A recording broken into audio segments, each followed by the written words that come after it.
প্রকৃতি ও জীবন অনুষ্ঠানে আপনাদের সবাইকে স্বাগতম। বাংলাদেশের জীববৈচিত্র্য, প্রকৃতি ও পরিবেশের নানা বিষয় নিয়ে আমাদের এই অনুষ্ঠান প্রকৃতি ও জীবন। আমাদের জীবন আর প্রকৃতি একে অপরের সাথে গভীরভাবে জড়িত। এর নদ নদী, জলবায়ু, গাছপালা, প্রাণী, আমাদের সাথে এদের সম্পর্ক, সচেতনতা ও করণীয় তুলে ধরতে আমাদের এই অনুষ্ঠান।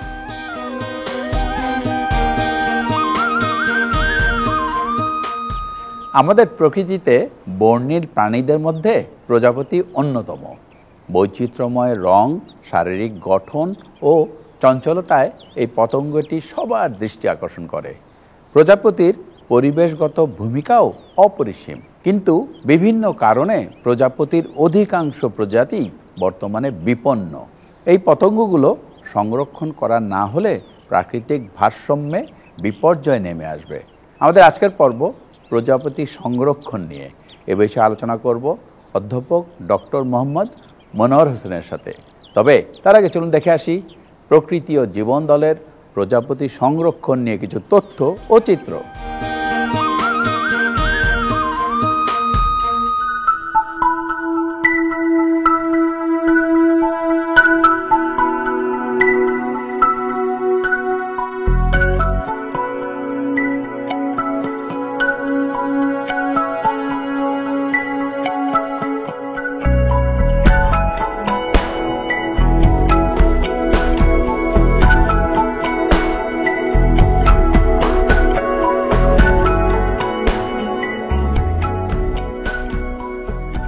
প্রকৃতির নয়নাভিরাম ও আকর্ষণীয় পতঙ্গগুলোর মধ্যে প্রজাপতি অন্যতম।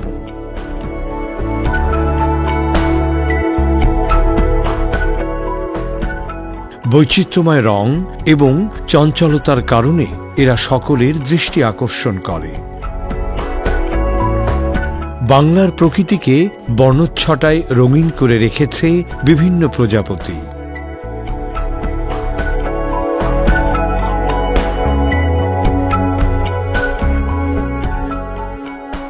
এই অমেরুদণ্ডী প্রাণীদের পাখায় বর্ণিল আঁশের উপস্থিতির কারণেই এদের দেখতে এতটা রঙিন লাগে।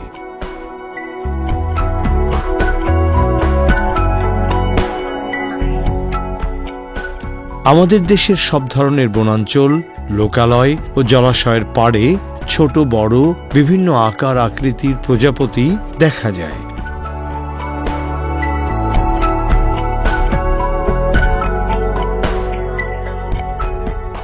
এদের কিছু প্রজাতি নির্দিষ্ট বনাঞ্চলে, আবার কিছু প্রজাতি দেশের প্রায় সর্বত্রই বিচরণ করে।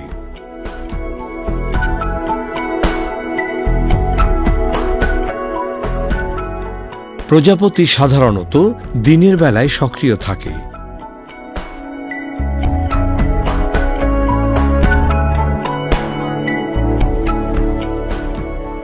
বেশিরভাগ সময় বিভিন্ন উদ্ভিদের ফুলে ফুলে উড়ে বেড়ায়।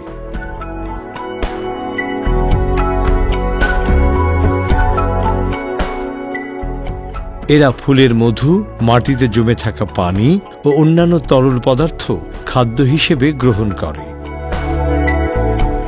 এরা ফুলের নির্যাস খাওয়ার সময় পায়ে পরাগরেণু বয়ে বেড়ায়। এই পরাগরেণু এক ফুল থেকে আর এক ফুলে পতিত হয়ে পরাগায়ন সম্পন্ন হয়। এছাড়া প্রাকৃতিক খাদ্য শৃঙ্খলেও এদের সক্রিয় ভূমিকা রয়েছে। বিভিন্ন পতঙ্গভুক প্রাণীর খাদ্য তালিকায় প্রজাপতি অন্যতম।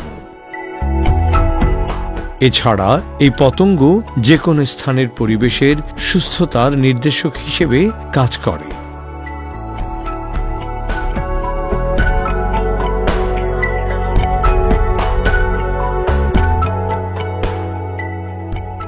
কিন্তু ঝোপঝাড় ও বনভূমি ধ্বংস, কৃষি জমিতে মাত্রাতিরিক্ত রাসায়নিক সার ও কীটনাশক প্রয়োগ এবং দূষণসহ নানাবিধ কারণে প্রজাপতির সংখ্যা উল্লেখযোগ্যভাবে কমে যাচ্ছে।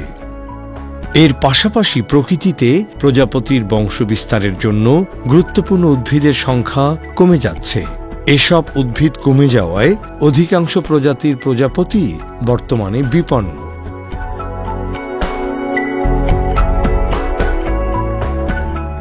কিছু প্রজাতি মহাবিপন্ন। এমন একটি মহাবিপন্ন প্রজাপতি সুন্দরবন ক্রো, যেটি শুধু সুন্দরবনেই দেখা যায়।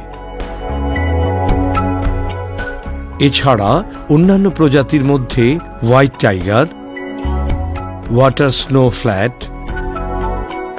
Dark yellow banded flat, yellow flat, small green owlet, purple leaf blue প্রভৃতি সহ বেশ কিছু প্রজাতি বর্তমানে বিপন্ন।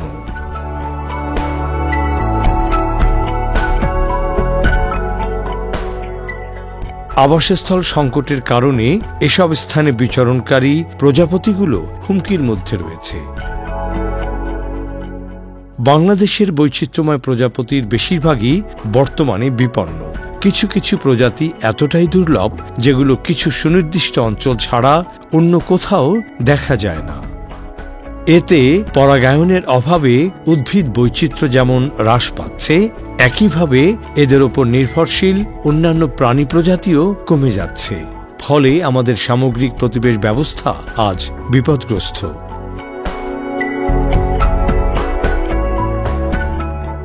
তাই দেশের প্রজাপতি টিকিয়ে রাখতে সংরক্ষণ উদ্যোগ গ্রহণ করা প্রয়োজন।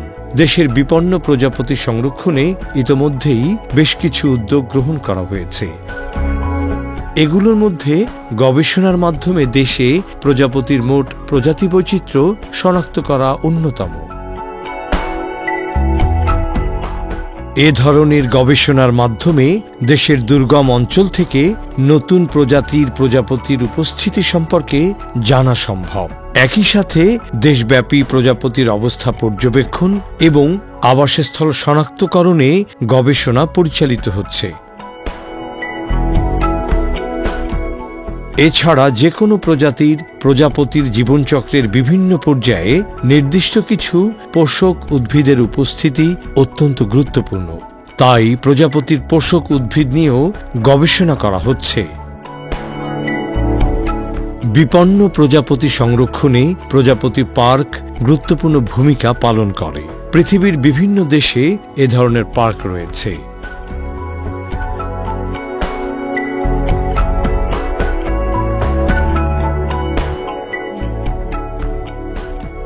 এসব পার্কে বিপন্ন প্রজাপতির বংশবিস্তার ও প্রজাতি বৈচিত্র্য সংরক্ষণ করা হয়ে থাকে।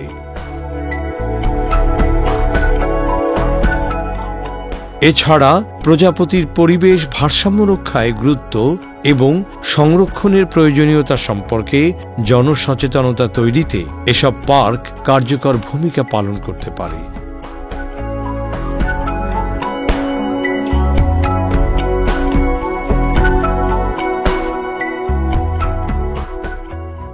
বাংলাদেশে আমরা যেভাবে আমাদের বন কিংবা আমাদের যে ঝোপঝাড় উজাড় করে ফেলছি, তাতে কিন্তু আমাদের নানা ধরনের পতঙ্গ হারিয়ে যাচ্ছে। এর মধ্যে প্রজাপতিও একটি, যার বংশ দিন দিন কমে যাচ্ছে আমাদেরই কারণে। প্রজাপতি পার্কের মাধ্যমে আমরা এ ব্যাপারটি রক্ষা করতে পারি, আমাদের এই অতি প্রয়োজনীয় পতঙ্গকে। আর প্রজাপতি পার্কের আরেকটি ব্যাপার যেটি, সেটা হচ্ছে এখানে নানা ধরনের মানুষ আসেন। এখানে শিশুরা এসে প্রজাপতি চিনতে পারছে, কত ধরনের প্রজাপতি আছে এবং প্রজাপতি কি উপকার করে সে সম্বন্ধে জানতে পারছে। আরেকটি ব্যাপার হচ্ছে গিয়ে এ নিয়ে রিসার্চ করার জন্য কিন্তু ছাত্রছাত্রীরা এখানে আসছেন। সুতরাং প্রজাপতি পার্কের প্রয়োজনীয়তা কিন্তু আমাদের মধ্যে খুবই দরকার, এবং এই প্রজাপতি পার্ক যদি না থাকে তাহলে আমরা কিন্তু এই সম্বন্ধে অনেক অজ্ঞ থেকে যাব। সুতরাং প্রজাপতি পার্ক এবং প্রজাপতি সংরক্ষণ দুটোই কিন্তু পাশাপাশি আমাদের করতে হবে।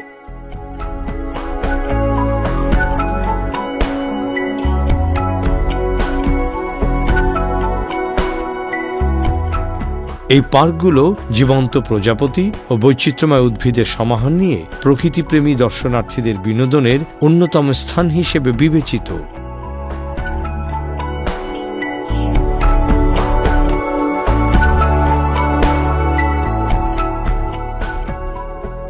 এর পাশাপাশি পার্কগুলোতে বিপন্ন প্রজাপতি সংরক্ষণ এবং বিভিন্ন গবেষণা কার্যক্রম পরিচালিত হচ্ছে।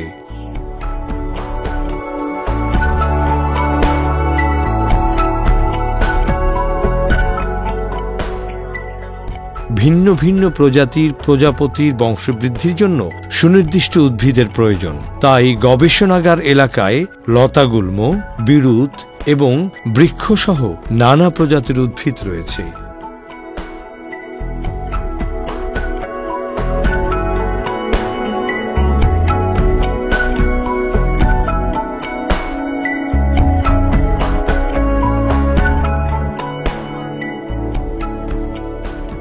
প্রজাপতির জীবনচক্রের প্রতিটি পর্যায়ে নিবিড়ভাবে পর্যবেক্ষণ করা হয়।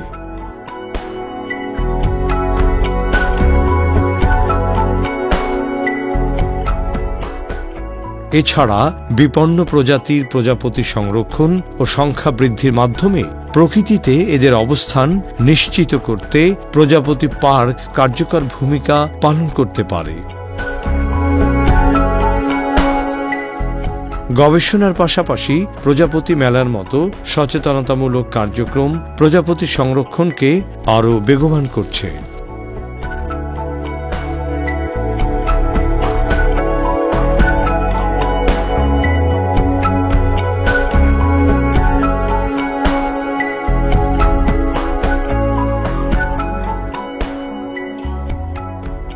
তবে শুধু নির্দিষ্ট পার্কই নয়, প্রজাপতি সংরক্ষণ উদ্যোগ ফলপ্রসূ করতে হলে দেশের সামগ্রিক পরিবেশ ভালো রাখতে হবে।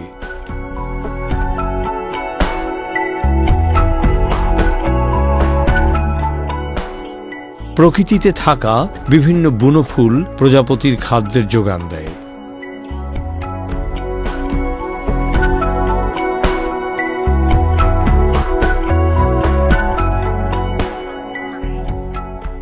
এছাড়া আসামলতা, ঝুমকোলতা, কুচ্চি, কলকাসুন্দা, বনসোনালু, আকন্দ, ঈশ্বরমূল, চালতা, লেবু, পাম, রঙন, জারুলসহ বেশ কিছু উদ্ভিদ প্রজাপতির জীবনচক্রের বিভিন্ন পর্যায়ে হোস্ট প্ল্যান্ট বা পোষক উদ্ভিদ হিসেবে কাজ করে।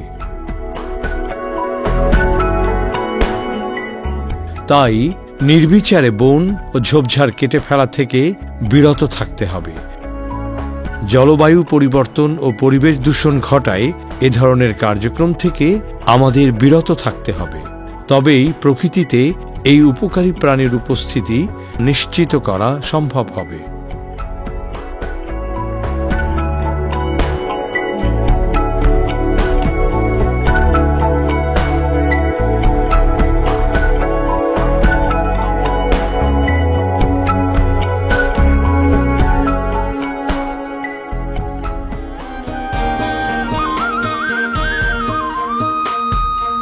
দর্শক মণ্ডলী, আমরা এখন দেখলাম প্রজাপতি সংরক্ষণ নিয়ে বিস্তারিত প্রতিবেদন। এবার কথা বলবো আমাদের আজকের অতিথি অধ্যাপক ডক্টর মোহাম্মদ মনোয়ার হোসেনের সাথে। কেমন আছেন? ভালো আছি। বহু বছর প্রজাপতি নিয়ে নানা ধরনের কর্মকাণ্ড করে যাচ্ছেন এবং গবেষণা করছেন। আমাদের যেই প্রজাপতিগুলো সবসময় দেখি চারিপাশে, কিন্তু এর মধ্যে বিপন্ন অবস্থা আছে কোনগুলো, এই নিয়ে একটু বলবেন? প্রজাপতি আমরা জানি যে একটা প্রাকৃতিক অনুষঙ্গ এবং এনভায়রনমেন্ট ইন্টিগ্রেটর, যার মাধ্যমে সুস্থ পরিবেশ, প্রকৃতি এবং বনাঞ্চল অবস্থা বোঝা যায়। বাংলাদেশে এনডেঞ্জার্ড যদি ক্যাটাগরিতে আমরা বলি, সেখানে 112টি পাবো আর ভালনারেবল 75টি। সব মিলে বাংলাদেশে 305টি যে প্রজাপতি আমাদের আছে এবং যেটি এখন আসলে উন্নতি হয়েছে 421টি প্রজাতিতে। লাস্টে আমাদের সেন্সাস হলো, তো সেই জায়গায় 188টি প্রজাতির প্রজাপতি বিপন্ন অবস্থায় আছে। 400-র মধ্যে 188? হ্যাঁ, রাইট। এবং এটি কিন্তু প্রায় বিশাল সংখ্যা। তো এর মাধ্যমে কিন্তু আমরা আসলে বুঝতে পারছি যে আমাদের পরিবেশ খুব একটা ভালো নেই, আমাদের বনাঞ্চল খুব একটা ভালো নেই, এবং এই ব্যাপারে আমাদেরকে অবশ্যই অতি জরুরি ভিত্তিতে ব্যবস্থা নেওয়া প্রয়োজন, যেভাবে আমাদের প্রকৃতি এবং এদের যে বাসস্থান এবং যে গাছপালা আছে এদেরকে যেন সংরক্ষণে আওতায় আনি, যাতে প্রজাপতি টিকে থাকে। আচ্ছা, এই যে 188 বললেন যে এন্ডেঞ্জার্ড অথবা বিপন্ন, এই প্রজাপতিগুলো কি আগে অনেক বেশি ছিল? মানে কত বছর আগ পর্যন্ত অনেক বেশি ছিল?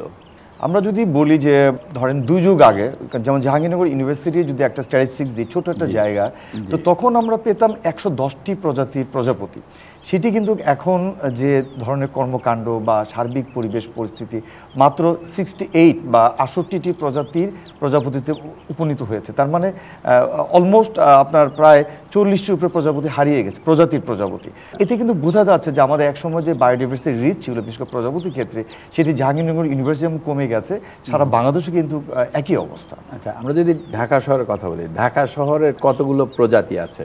আমাদের লাস্ট যে সেন্সাসটা হয়েছে 2021-এ, তখনই কিন্তু প্রায় 100টির মতো প্রজাপতি ছিল, যেটি কিন্তু আশঙ্কাজনকভাবে গত বলতে পারেন যে এই 5-6 বছরে রেড লিস্ট করার পর থেকে যে সংখ্যাটা আমরা জানি, সেটি কিন্তু এই যে দ্রুত যে ক্রমবর্ধমান নগরায়ন যেটা আমরা আসলে বলি, আমাদের অবশ্যই উন্নতি দরকার আছে। বিশেষ করে যদি আপনি বলেন দৃশ্যমান যে উন্নতিগুলো ঢাকা শহরে আমরা দেখছি, এগুলোতে কিন্তু প্রচুর গাছপালা কাটা হয়েছে, বন জঙ্গল কাটা হয়েছে, বা যে ওয়াটার বডি যেখানে প্রজাপতি কিছুটা সময় হলে পানি খেত তাদের অন্যান্য জৈবনিক কার্যকলাপের জন্য, তার ফলে কিন্তু সার্বিকভাবে ঢাকা শহরের প্রজাপতিও কিন্তু হুমকির মুখে এবং খুবই নগণ্য অবস্থায় আছে। প্রধানত কি ধরনের হুমকি এই প্রজাপতির জন্য? এই হুমকিগুলো কি কি? বাসস্থান ধ্বংস হওয়া একটা বড় কারণ প্রজাপতি কমে যাওয়া। দ্বিতীয়ত হচ্ছে যে সারা বিশ্বে আমরা জানি যে জলবায়ু পরিবর্তন, প্রজাপতির জন্য 28 থেকে 32 ডিগ্রি বা 30 ডিগ্রি প্লাস মাইনাস বলবো অপটিমাম টেম্পারেচার লাগে, যেটি বাংলাদেশের ক্ষেত্রে দেখবেন যে 40 ডিগ্রি বা তারও বেশি হয়ে যাচ্ছে। তো এর ফলে কিন্তু প্রজাপতিকে টিকিয়ে রাখা খুব মুশকিল। সেই সাথে উচ্চ পরিমাণ কীটনাশক আমরা ছড়াচ্ছি আমাদের কৃষি ক্ষেত্রে বেশি উৎপাদনের জন্য, সেটাও কিন্তু বড় একটা বিপর্যয় ডেকে আনছে এই প্রজাপতির যে আপনার জীবনযাত্রা এবং প্রজাপতি বড় হয়ে ওঠার ক্ষেত্রে ক্যাটারপিলারের জন্য যেসব প্রতিবন্ধকতা, এই প্রতিবন্ধক সৃষ্টি করা। প্রজাপতির ক্ষেত্রে নগরায়নও একটি বড় বাধা বলে আমি মনে করি, জলবায়ু এবং বাসস্থান তো আছেই। আমাদের বর্তমানে প্রজাপতি সংরক্ষণে বাংলাদেশ কি কোনো ধরনের গবেষণা হচ্ছে? আজকে যে মানুষ প্রজাপতি চিনছে, প্রজাপতির প্রতি সংরক্ষণে এগিয়ে আসছে, গুরুত্ব বুঝতে পারছে সবুজ বনভূমি টেকানোর ক্ষেত্রে, এটা কিন্তু প্রজাপতি মেলারই আপনার একটি বড় আউটপুট। এবং সেক্ষেত্রে আমি চ্যানেল এবং প্রকৃতি জীবন ফাউন্ডেশনকে আন্তরিকভাবে ধন্যবাদ জানাচ্ছি যারা আমাদের সাথে ছিলেন এই পুরো পরিক্রমায়।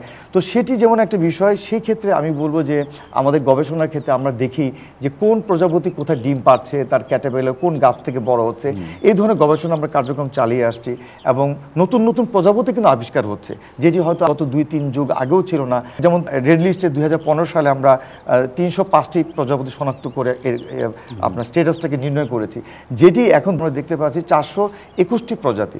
এবং দেখেন আমরা কিন্তু খুব গর্ববোধ করি যে সারা ইউরোপে কিন্তু 500-র অধিক নেই, 440-50 স্পিসিস। সেখানে বাংলাদেশের মতো ছোট দেশ, আমাদের 421টি প্রজাতির প্রজাপতি, এটি কিন্তু আমাদের বায়োডাইভার্সিটি সংরক্ষণের জন্য, খাদ্য শৃঙ্খল রক্ষা করার জন্য বা পুরো ইকোসিস্টেমের জন্য অনেক বড় একটা ভূমিকা আছে বলে আমি মনে করছি। আমাদের প্রজাপতি কেন দরকার? এবং প্রজাপতি দেখি আমরা সৌন্দর্য, কিন্তু এর বাইরে এই কি অবদান রাখছে? চমৎকার একটা কোশ্চেন করেছেন। অ্যাকচুয়ালি আমরা সবসময় যেমন ধরেন আমরা সময় হাতি দেখতে যাই চিড়িয়াখানায়, বাঘ দেখতে যাই, হরিণ দেখতে যাই, অবশ্যই এগুলো দেখার বিষয়। কিন্তু প্রজাপতির মতো ছোট্ট একটা রঙিন অনুষঙ্গ, যে কোশ্চেনটা আপনি করেছেন, একটা ছোট শিশু যখন দেখে যে একটা রঙিন প্রাণী বা উড়ে বেড়াচ্ছে ফুলে ফুলে, তার যে ছোট বয়সে যে স্বপ্নের জায়গাটা, ঘুরে ফেরার জায়গাটা, রঙিন হওয়ার জায়গাটা, জীবনটাকে কিভাবে রঙিন করা যায়, কারণ সে কিন্তু বাঁচে মাত্র 10 দিন আর আমরা অনেক বছর বাঁচি। তো 10 দিন বেঁচে কিন্তু প্রজাপতি তার সার্থকতা কাজটি করে যাচ্ছে। সে অনেকগুলো ডিম দিয়ে তার 100টা প্রজাপতির বেবি করে প্রকৃতিতে নিয়ে আসছে, যেই প্রজাপতিগুলো পরাগায়ন করে আমাদের সবুজ বনভূমি টিকে রাখছে। আমরা প্রজাপতির চেয়ে এত বড় জীবন পাচ্ছি, আমাদের ভূমিকাটা কি? আমাদের ভূমিকাটা যদি আমরা সত্যিকারের ভালো মানুষ, প্রকৃতি, জীববৈচিত্র্য, আমাদের এখন পর্যন্ত যে ধরনের বনভূমি আছে, যে পরিমাণ আমাদের আছে, যদি আমরা সবাই ঘুরে দাঁড়াই, সবাই যদি একটু, আপনি যেটা সবসময় বলেন, এটা আমরাও বলি যে একটু মায়া মমতা নিয়ে এগিয়ে আসা, আইন করে কিন্তু আমরা এগুলো রক্ষা করতে পারবো না। সেই সাথে আমাদের মমত্ব বোধ, আমাদের ভালো লাগা, প্রকৃতিকে কাছ থেকে চেনা। আমার ধারণা যে প্রজাপতি শুধু পরাগায়নের বাইরেও কিছু ওর কাছ থেকে পাওয়ার সুযোগ এবং আমাদের সেই সম্ভাবনা আছে। জাহাঙ্গীরনগর বিশ্ববিদ্যালয়ে প্রজাপতি পার্ক ও গবেষণা কেন্দ্র প্রজাপতি সংরক্ষণে কী ধরনের কাজ করছে? প্রজাপতি পার্কের মূল যে কাজটা, সেটা হচ্ছে যে যেটা আমরা বলছিলাম যে প্রজাপতির ভূমিকাটাকে পরাগায়ন করে বীজ উৎপন্ন করে গাছ তৈরিতে সাহায্য করছে।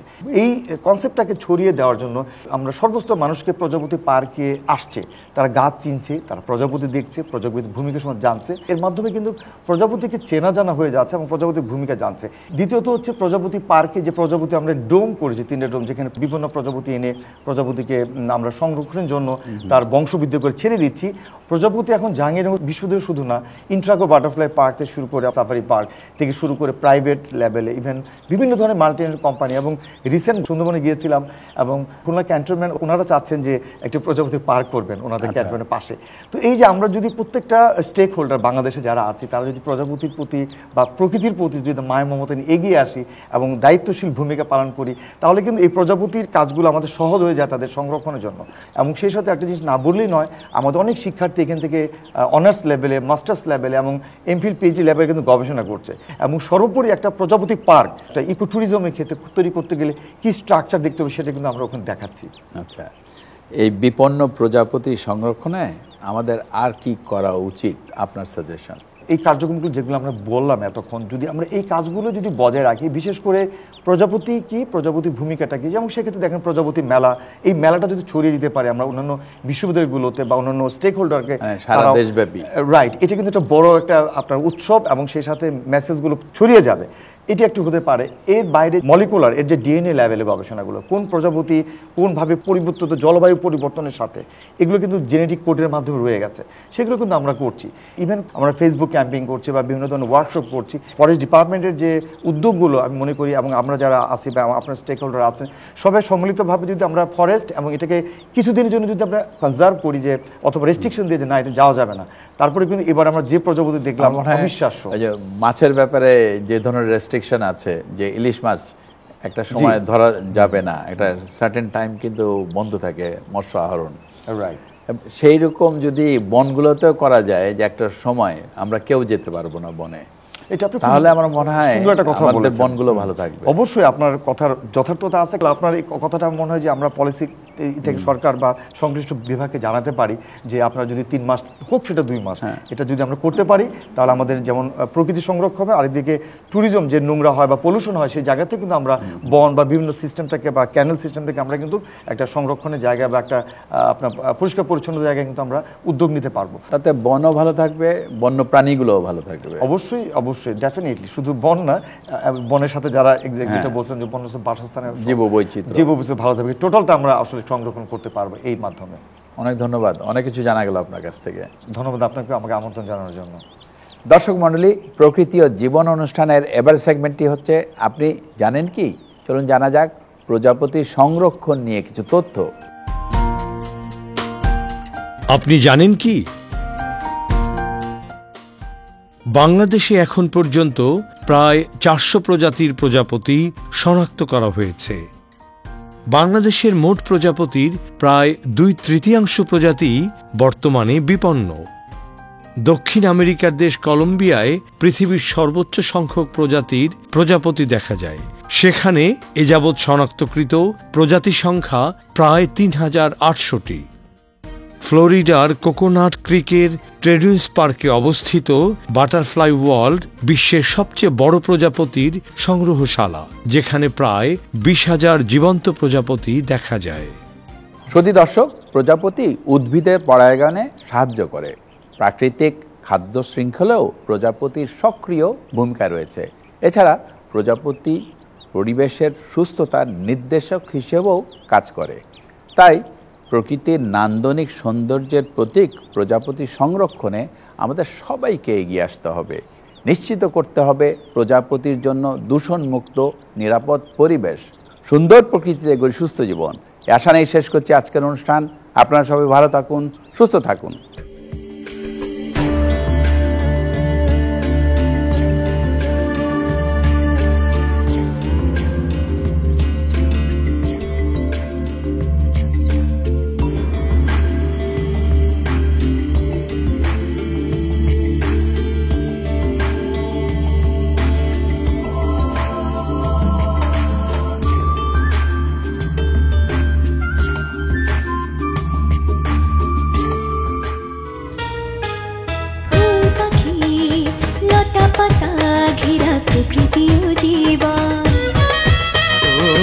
সুন্দর পৃথিবী, মায়াময় প্রকৃতি, বাসবো ভালো সারাক্ষণ।